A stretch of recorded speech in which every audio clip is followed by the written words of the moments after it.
Hi students, the topic of today is about homonyms. Today we're going to see what are homonyms and examples.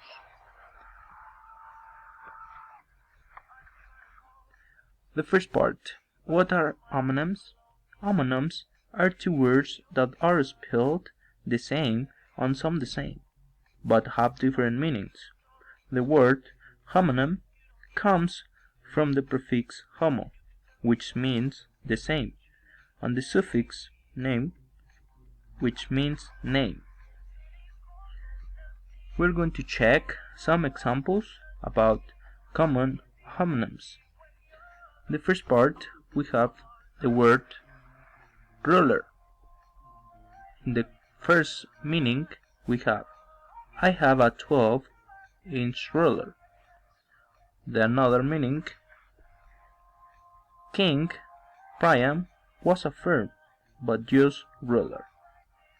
As you can see, basically, it is the same word but in different meanings. We have watch.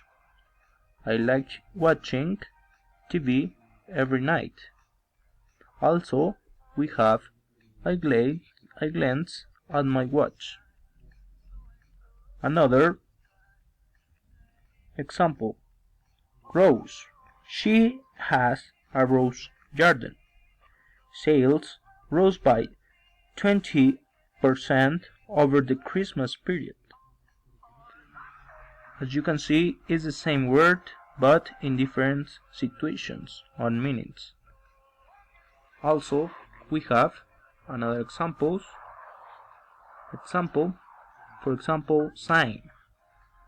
In the first, we have headache may be a sign of stress. Another, you forgot to sign the check. Also, we have watch, fly, tie, firm, cheer. In this part, we're going to match words to their meanings. In the first, we have bark.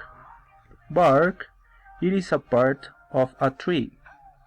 Also, it is the sounds that the dog makes. We have fly, is the action of fly. Also, it is an animal. We have pen, it is a tool for the school and to write, but also it is a place to save animals. We have start, that it is part of the universe, and we have start, that is a famous person, for example, a rock star. So, thank you for your attention, and those were the homonyms. Thank you and see you in the next video.